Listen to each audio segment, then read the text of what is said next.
Hello, I'm Raymond Goh, and Nightline begins now. The top stories. Cabinet to discuss increasing employers' EPF contribution to 20%. And 3 missing after tanker ship catches fire.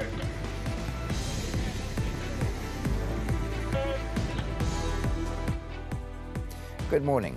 Yang di-Pertuan Agong Al-Sultan Abdullah Riayatuddin Al-Mustafa Billah Shah and Raja Permaisuri Agong Tunku Azizah Amina Maimunah Iskandaria wished Malaysians a happy Labour Day.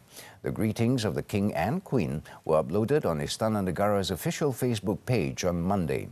Labour Day is observed every year on May 1st, and this year's theme is Workers, Platform of Catalyst for Malaysia Madani.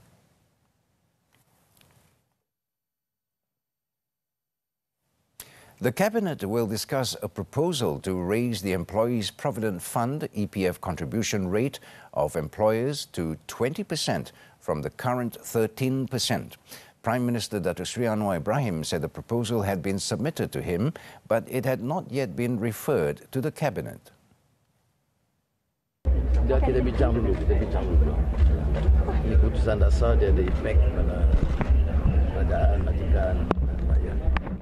Datuk Seri Anwar, who is also Finance Minister, said this to the media after officiating the 2023 Labour Day celebration in Putrajaya on Monday. He was responding to demands from various unions for such an increase to boost employees' retirement funds. Previously, the Union Network International Malaysia Labour Centre, UNI-MLC, urged the government to increase the employers' EPF contribution rate from 13% presently to 20% for those earning 4,000 ringgit and below. Its president, Datuk Muhammad Shafi BP Mamal, said the increase is necessary to ensure that contributors will have adequate savings in their EPF accounts when they retire. Meanwhile, speaking on another matter, the Prime Minister admitted that the implementation of the 1,500 ringgit minimum wage across the board came with difficulties, which is why the government plans to resolve all issues related to the matter once and for all in the Cabinet meeting next month. The minimum wage order came into effect on May 1st last year. However, a temporary exemption was given until next July 1st to businesses with fewer than 5 workers. Earlier, close to 3,000 workers from the public and private sectors, ministries, as well as unions gathered at the Putrajaya International Convention Centre for the national-level Labour Day celebration. At the event, Datuk Seri Anwar also announced an allocation of 1 million ringgit each to both the Malaysian Trades Union Congress, MTUC, and Congress of Unions Employees in Public and Civil Services, QPEX, to upgrade their administration. It was the first time the national-level Labour Day celebration was held after the COVID-19 pandemic. The last celebration was held in 2019. Earlier, during his speech, Datuk Seri Anwar also gave his assurance that the government will look into improving the well-being of the civil servants if the country's revenue increases next year. He said this includes increasing their wages, bonuses and benefits. Memang saya tahu upah penjawat awam terutama di peringkat rendah dan menengah tidak memuaskan. Sudah sampai ketikanya kita buat penilaian dan kajian semula.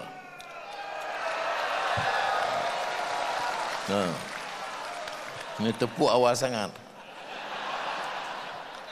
Dan ini jaminan saya, saudara. Sebagian saudara kenal saya dan kenal rakan-rakan saya. Dan kita bagi komitmen.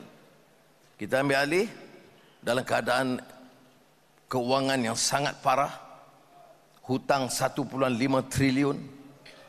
Datuk Seri Anwar added, in the meantime, the government will immediately assist with all bonus payouts and benefits like health and education once there is an allocation.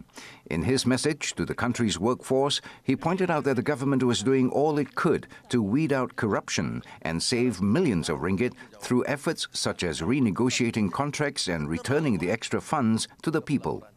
The Prime Minister also stressed that in order for the economy to progress further and for the workers' income to grow, they must join forces with the government to fight and eliminate corruption. He said that he was grateful that the components of the unity government had collectively agreed to stop the old destructive ways and rise to the spirit of Malaysia Madani. Now, QPEX has proposed to shorten the minimum service period of contract civil servants for permanent employment from 15 to 10 years. Its president, Dato' Adnan Mat, said this is one of the proposals that will be submitted to Prime Minister Datuk Seri Anwar Ibrahim in the near future. Pekerja kontrak ini boleh diberi jawatan tetap bila mereka telah berada dalam keadaan kontrak ini 15 tahun dan ke atas.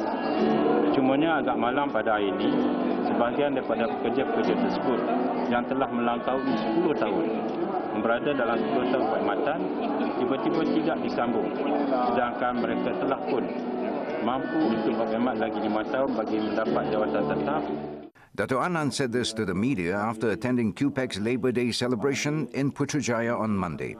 He also said if this proposal is accepted, about 30,000 civil servants under contract status in various ministries will be absorbed into permanent positions. He added that under a previous government, a policy had been approved whereby contract employees could be given permanent positions on a one-time basis after serving for 15 years or more, but it was not implemented. Dato' Adnan further said that QPEX would also submit a proposal to abolish the cost of living allowance COLA deduction for civil servants living in government quarters because it can be used to help in their day-to-day expenses. 3 crew members of a tanker registered in Gabon, Africa, have been reported missing after the ship caught fire about 37.5 nautical miles northeast of Tanjung Sedili, Johor, on Monday. State Malaysian Maritime Enforcement Agency, MMEA Director, First Admiral Nurul Hizam Zakaria, said the Maritime Rescue Subcenter, MRSC, in Johor Bahru received a distress call about the incident at 4 p.m. It was understood that the tanker, which had 28 crew members on board, was on its way to Singapore from China. A search and rescue operation was launched and a team of Petir 12 patrol boat was deployed to the scene. The MMEA managed to rescue 2 of the tanker's crew members, while 23 others were rescued by 2 nearby vessels. However, the remaining 3 crew members are still missing. More information regarding the ship's crew members is still being gathered, and investigation into the cause of the incident is ongoing.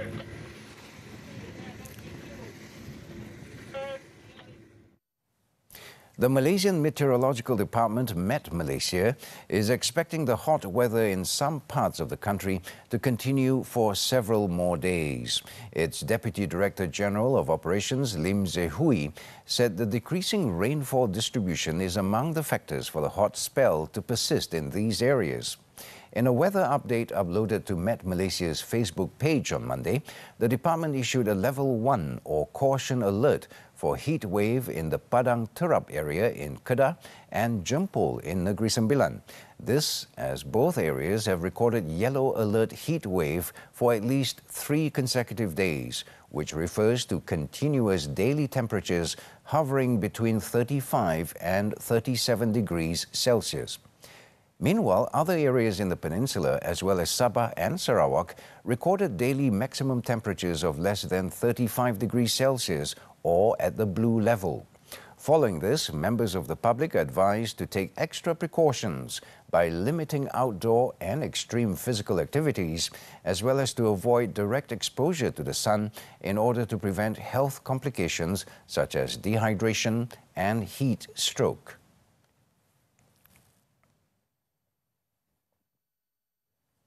Prime Minister Datuk Seri Anwar Ibrahim did not deny the existence of a conspiracy to topple the unity government. The Prime Minister, however, said the plot did not have any strong basis, and he described those behind it as daydreamers. InsyaAllah setakat yang kita pantau keadaan cukup kuat. Yang penting apa? PH, BN, GPS, GRS.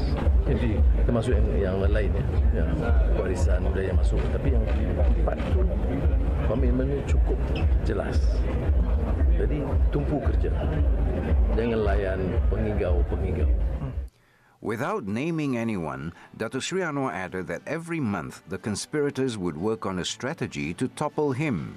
However, he is confident that the unity government led by him is solid, and the 4 coalitions of political parties that form the federal government are strong enough to fend off such plots. Last week, it was reported by a news portal that a conspiracy was being planned to oust Dato Sri Anwar's administration. The report, which cited an unnamed source, claimed that at least 12 MPs in the government are being persuaded to quit their party and sacrifice their seats to trigger by-elections, which will see them recontesting under the opposition banner instead. On another matter, the Prime Minister said that Dato Sri Muhammad Najib Tun Razak's appeal for a royal pardon will be reviewed in due time. Dato Sri Anwar, who is also a part of the Pardons Board panel on the former Prime Minister's case, said that every convict had the right to appeal for a royal pardon. Every single convicted person or prisoner has a right to appeal, and we have to take into consideration the case and review on a compassionate basis, professionally, without prejudice. And this was the position that we took. So at the right time, we will have to consider. But certainly we did not consider in the last meeting. He spoke to the media after the 2023 Labour Day celebration in Putrajaya on Monday. Early last month, UMNO announced that they would be appealing for a full royal pardon to Dato Sri Najib. On April 15th, the media reported that a source revealed that there had been no discussion by the Pardons Board on the former Pekan MP's application for a royal pardon. On Sunday, UMNO President Dato Sri Ahmad Zahid Hamidi said the party is confident that the Pardons Board will choose the most suitable time to discuss Dato Sri Najib's appeal. Meanwhile, Dato Sri Najib's application for a royal pardon was not discussed at the 59th meeting of the Pardons Board for the federal territories of Kuala Lumpur, Labuan and Putrajaya, which convened last Friday at the Istana Negara. The board's secretary, Dato Sri Khairul Zaimi Daud, who revealed the matter, said the application will be discussed at the appropriate time according to applicable legislation and regulations. In a statement on Monday, Dato Sri Khairul Zaimi, who is also the Director General of the Legal Affairs Division of the Prime Minister's Department, said the Pardons Board had considered a total of 10 cases of pardon appeals under the Prisons Regulations 2000. According to Article 42 of the Federal Constitution, the King has the authority to grant pardons, postponements and legal relief in relation to all offences which have been tried by military courts and all offences committed within the federal territories of Kuala Lumpur, Labuan and Putrajaya. Rulers and Yang di-Pertua Negeri of a state have the power to grant pardons, postponement of the law and legal relief in relation to all other offences committed within those states. More than a dozen dead in Mexico bus crash. News from the foreign front right after this short break.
Welcome back.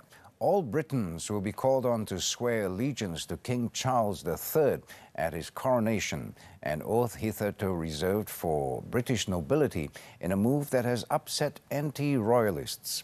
The office of the Archbishop of Canterbury, Justin Welby, who will lead the coronation ceremony on May 6 at Westminster Abbey, announced on Saturday that the traditional homage of peers, during which representatives of the nobility kneel before the king and pledge allegiance to him, would be scrapped. Instead, the ceremony will include a homage of the people, with the Archbishop calling on all people in the United Kingdom and other places where King Charles is the head of state to swear allegiance. The introduction of the new oath is one of the changes to the centuries-old ceremony, which the palace wants to evolve, particularly to reflect the country's diversity.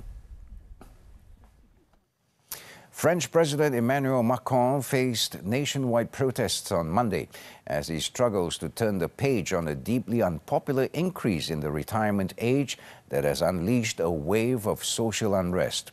Macron's popularity has plunged to near record lows hit during the Yellow Vest crisis after he stared down trade unions and multi-sector strikes and lifted the retirement age by 2 years to 64. The French government have since tried to turn the page on the episode of popular discontent, one of the biggest challenges to his second mandate.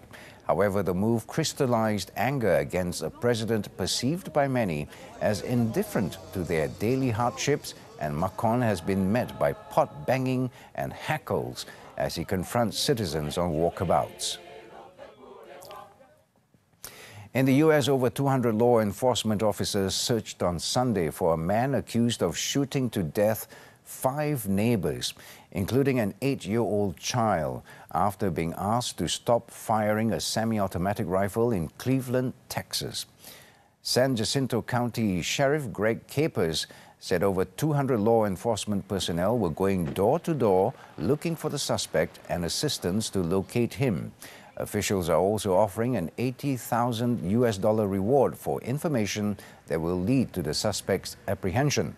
The suspect, Francisco Oropesa, 38, is accused of opening fire on his neighbors on Friday after being asked to stop shooting an AR-15-style rifle late Friday as it was keeping a baby awake. Investigators initially started tracking Oropesa using his cell phone, but said that the trail went cold Saturday evening. We're looking for closure for this family. Se anuncia que el FBI está poniendo $25,000 de recompensa para la captura de este individuo. Over in Mexico, at least 18 people were killed, while 24 others were injured after their bus plunged into a ravine in the western state of Nayarit. Authorities said the incident occurred when the bus fell some 49 feet down a ravine on a highway that connects state capital Tepic and Puerto Vallarta, a popular tourist destination. The vehicle from a private company was transporting tourists on a 220-kilometer journey from Guadalajara to the beach destination in Guayabitos in Nayarit when it went off-road. Authorities confirmed that 11 women and 7 men were among the dead, with at least 11 minors transferred to hospitals for medical attention. All the passengers were Mexican nationals, and the cause of the accident is still unknown.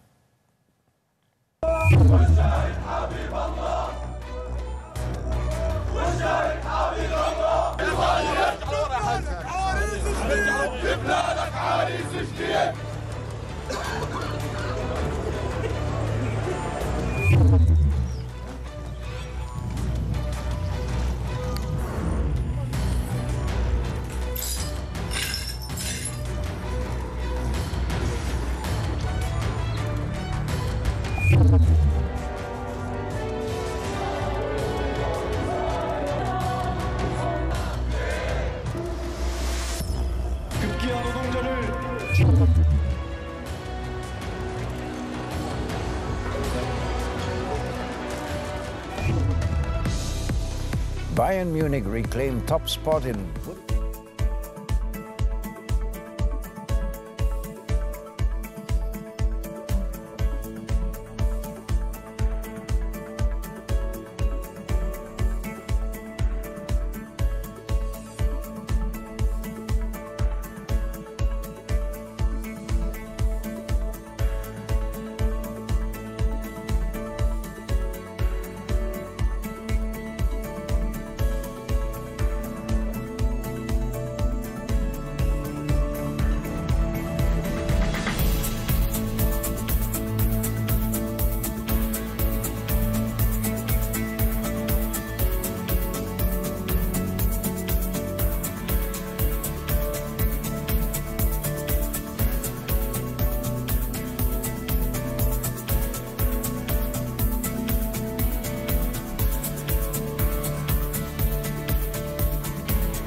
struck twice in the second half to beat bottom club Hertha Berlin 2-0 on Sunday and retake the lead in the Bundesliga with 4 matches remaining.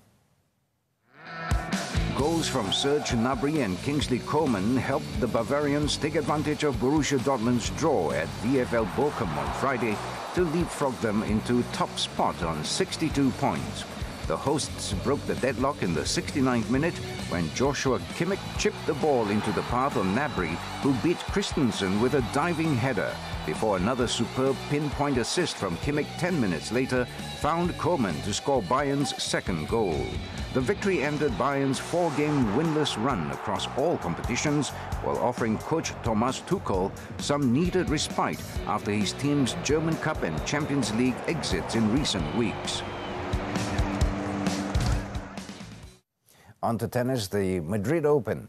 Alejandro Davidovich Fokina emerged victorious after a 3-set battle with Dane Holger Rune on Sunday evening to book his place at the 4th round of the Madrid Open. The 29th-seeded Spaniard took 3 hours to push past the 6-seeded Rune 7-6, 5-7, 7-6 to the delight of the home crowd on Manolo Santana Stadium. The Spaniard was 5 points from victory in the second set and served for it in the third, only for Rune to recover each time before a deciding tiebreak secured him his first top 10 win of 2023 in 3 hours and 4 minutes. Competing in a wide-open quarter, Davidovich Fokina will next face Borna Coric to reach his 4th Masters 1000 quarterfinal and second of the season.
After the break, 2 sisters drown in family outing.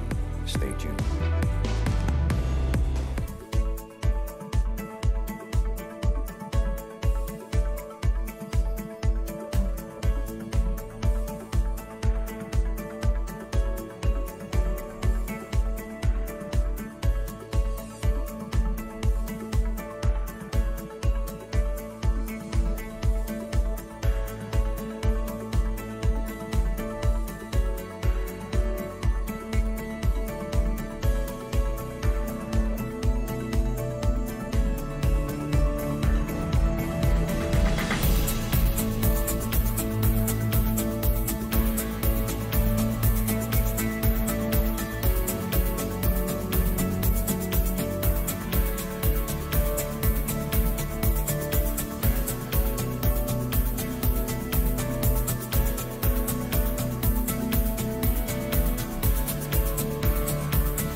Malaysian Datuk Council MDDM has lodged a police report against 9 individuals found to be using fake Datuk and Tan Sri titles on Monday.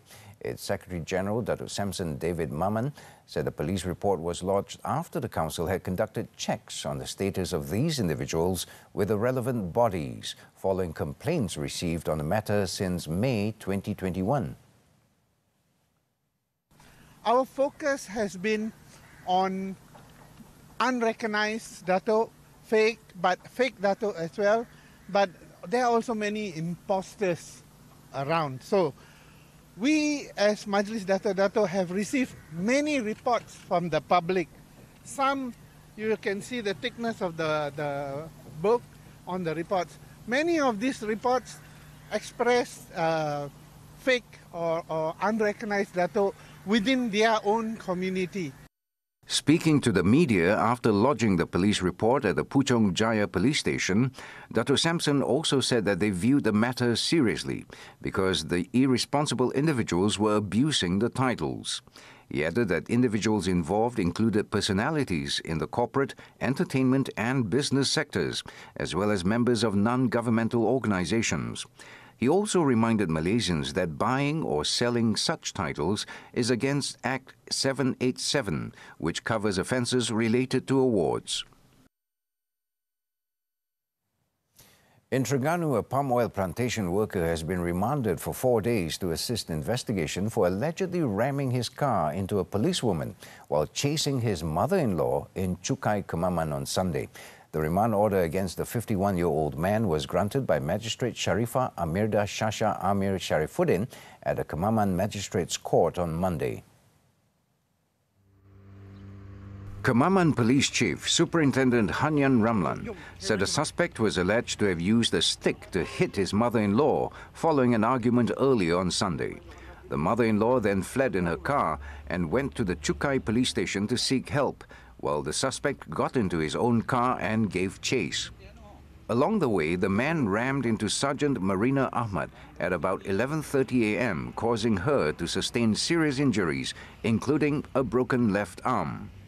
Marina, who was heading to work on a motorcycle when the incident occurred, was then rushed to the Kemaman hospital for treatment. The man fled but was later arrested at 2:15 p.m. in Ibuk, about 18 kilometers from the scene, after his car broke down. The case is being investigated under the Road Transport Act and the Penal Code. In Johor, a family outing turned into a tragedy when 2 sisters drowned at Pantai Tanjung Buloh in Tanjung Sedili on Monday. Both victims were identified as Siti Nur Salina Johari and Siti Rabia, aged 10 and 13, respectively. According to Sabana Cove Fire and Rescue Station Head, Assistant Superintendent Muhammad Khairul Sufyan Dahari, the department received an emergency call at 3:39 p.m. 9 firefighters from Penawa Fire and Rescue Station were immediately deployed to the scene, and upon arrival, it was found that a family of 4 were involved in the incident. The mother of the victims, Mercidita Yunus, and their older sister, Saleha Harun, aged 46 and 27 respectively, were rescued by beach-goers and given early treatment. However, the beach-goers could not reach the 2 children in time. The bodies of the deceased were later handed over to police for further action.